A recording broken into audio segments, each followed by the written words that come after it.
Hello guys, this is me Swati.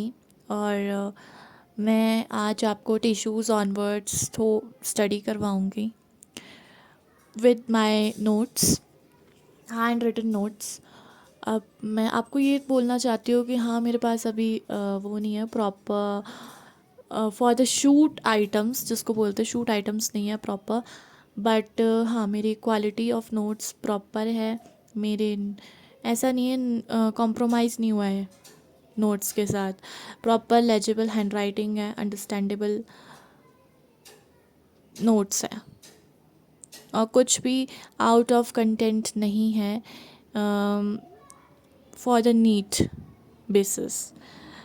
So we will be starting from hair.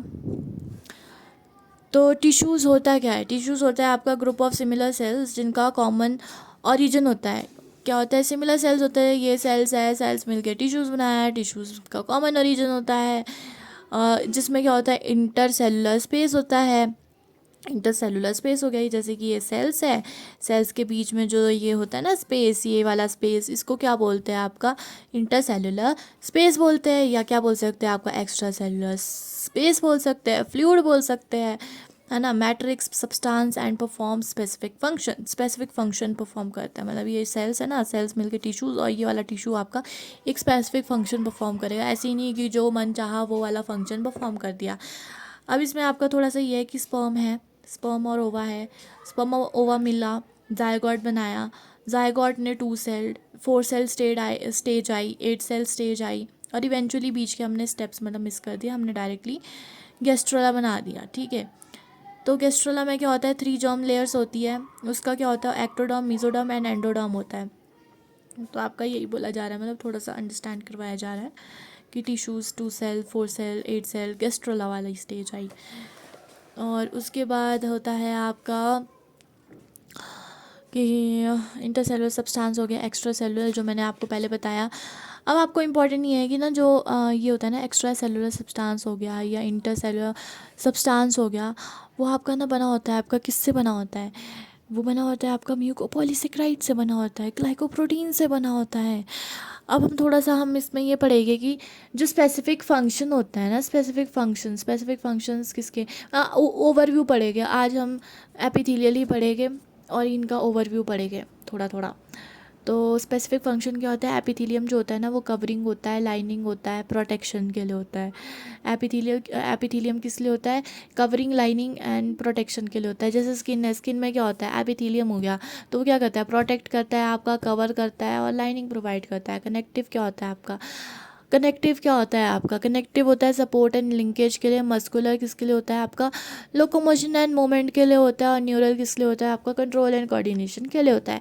Basically this channel is for my quick revision series. हम quick revision series को start कर रहे हैं। Quick revision series है ये। आप ऐसे बोले कि आप बुक से पढ़ाओ, तो बुक से पढ़ाने वाला सीन नहीं है इस मेरे चैनल पे। है बुक का कंटेंट, ऐसे नहीं है कि बुक का कंटेंट नहीं है, बट बुक का कंटेंट होने के साथ ही मैंने ये याद रखा है कि कुछ कुछ मिनट्स में आप फटाफट पूरा चैप्टर रिवाइज कर लो और एक भी चीज़ मिस नहीं है। इस चीज़ की मैं गारंटी लेती हूँ। हर एक चीज़ इसमें कंबाइन है, बिल्कुल कंबाइन है, पर ये क्रिस्प नोट्स है। एपिथेलियल टिश्यू, अब हम एपिथेलियल टिश्यू पढ़ेंगे। एपिथेलियम की बात करें तो सेल्स जो होते हैं ना, वो कॉम्पैक्टली पैक्ड होते हैं विद लिटिल इंटरसेलुलर स्पेस होता है।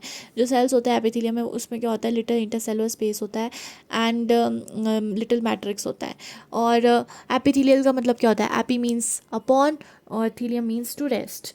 तो it always rest upon some other tissues. पहली बात है आपका, देखो इसमें ना आपको पॉइंटर्स याद रखना है कि इसमें कॉम्पैक्टली पैक्ड होता है, इंटरसेलुलर स्पेस लेस होता है। क्या बोला जा रहा है? मैंने क्या बोला? इसमें कॉम्पैक्टली पैक्ड होता है, इंटरसेलुलर स्पेस लेस होता है, रेस्ट करता है किसके ऊपर? Some upon some other tissue, connective tissue के ऊपर रेस्ट करता है। एपिथेलियम जो होता है वो ए वेस्कुलर होता है। एपिथेलियम क्या होता है? ए वेस्कुलर होता है। कनेक्टिव क्या होता है? वेस्कुलर होता है। एपिथेलियम ए वेस्कुलर इसलिए होता है क्योंकि उसमें ब्लड वेसल्स एब्सेंट होती है, पर कनेक्टिव क्या होता है? वेस्कुलर होता है। अब एपिथेलियम, आप सोचते होगे कि एपिथेलियम तो ए वेस्कुलर है, तो उसमें न्यूट्रिशन कैसे जा रहा है, फूड कैसे जा रहा है? तो हम ये बोलते हैं न्यूट्रिएंट्स और O2 की सप्लाई जाती है कैसे जाती है? वो जाती है कनेक्टिव के थ्रू जाती है, और कनेक्टिव से भी ऐसे नहीं जाती है, कनेक्टिव से बेसमेंट जाएगी और बेसमेंट से आपकी एपिथीलियम जाएगी, है ना। कनेक्टिव और एपिथीलियम ऐसे नहीं है, उन दोनों के बीच में आपका बेसमेंट मेम्ब्रेन है। ओके। और क्या होता है एपिथीलियम, जैसे हमने बोला कि स्किन में होता है, स्किन में चोट लग जाती है, कहीं बच जाते हैं हम, तो वो उसका घाव भर जाता है, तो उसको क्या बोलते हैं, रीजनरेशन एबिलिटी क्या है, हाई है, फ्री सरफेस। अब इसमें ना आपका ये बोला जा रहा है फ्री सरफेस को फेस करता है, एक होता है एक्सटर्नल एनवायरनमेंट को फेस करता है, और एक होता है आपका बॉडी फ्लूइड को फेस करता है। तो फ्री सरफेस इधर फेसेस द एक्सटर्नल एनवायरनमेंट हो गया, और क्या हो गया, बॉडी फ्लूइड हो गया, है ना, लाइक स्किन, एपिथेलियल स्किन हो गया। और ये क्या बोल रहा है आपका, जो ब्लड वेसल्स होती है, ब्लड कैपिलरीज होती है, ब्लड कैपिलरीज होती है। अब इम्पॉर्टेंट आपका क्या है इसमें, हमने ये पढ़ना है कि एपिथीलियम जो होता है, एपिथीलियम देखो ये ऊपर वाला क्या है आपका एपिथीलियम है ना। और हम ये बीच वाला क्या है आपका बेसमेंट है, बेसमेंट सब्सटेंस है, बेसमेंट सब्सटेंस बेसमेंट मेम्ब्रेन है। तो अब इसमें क्या बोला जाता है आपका, कि ये क्या होता है, नॉन सेलुलर लेयर होती है। कैसी होती है, नॉन सेलुलर लेयर होती है। ग्लाइकोप्रोटीन्स होते हैं, म्यूकोपॉलीसेक्राइड्स होते हैं, सीक्रेटेड बाय बोथ एपिथीलियम हो गया एंड कनेक्टिव टिश्यू हो गया। कि तो क्या बोला जाता है, नॉन सेलुलर लेयर होता है, बेसमेंट होता है, ग्लाइकोप्रोटीन म्यूकोपॉलीसेक्राइड होता है, सीक्रेटेड बाय बोथ। देखो सीक्रेटेड बाय बोथ हो गया किससे, एपिथीलियम एंड कनेक्टिव टिश्यूज से, कनेक्टिव टिश्यू हो गया। और हम बोलेंगे O2 एंड न्यूट्रिएंट सप्लाई कहाँ से आती है आपकी, connective supply of connective reaches the epithelium, epithelium तक कैसे जाएगी, विया द बेसमेंट जाएगी टूवर्ड्स एपिथीलियम। तो अब इसमें क्या बोला जा रहा है, जो O2 यहाँ से क्या होगा, कनेक्टिव से जाएगी आपकी बेसमेंट, बेसमेंट से जाएगी एपिथीलियम में, तो वो कैसे जाएगी, via the basement towards the epithelium. और इस प्रोसेस को बोलते हैं diffusion, we call this process as diffusion. Okay. अब आपको इंपॉर्टेंट आपको ये है कि बेसल सरफेस होता है, बेसल सरफेस क्या होता है आपका, बेसल सरफेस होता है ये वाला बेसल सरफेस होता है, ये वाला बेसल सरफेस होता है, ये टॉप वाला जो होता है ये होता है फ्री सरफेस, एपिकल सरफेस। क्योंकि हमने इसमें बोला कि फ्री सरफेस थोड़ा पता होना चाहिए कि फ्री सरफेस होता क्या है, तो फ्री सरफेस होता है ये वाला, ये जो टॉप होता है ना एपिकल सरफेस को फ्री सरफेस बोलता है। तो फ्री सरफेस हो गया ये, वो जो आपका एक एक्सटर्नल एनवायरनमेंट को फेस करता है और एक बॉडी फ्लूइड को फेस करता है। Okay, this is for this video, thank you so much. And मैं आपको नोट्स प्रोवाइड करूँगी, जिसको बोलते हैं quick revision notes, right. Content वैसा नहीं मिलेगा, लंबे लंबे लेक्चर्स नहीं मिलेंगे, ये आपके क्विक रिवीजन नोट्स है। Thank you.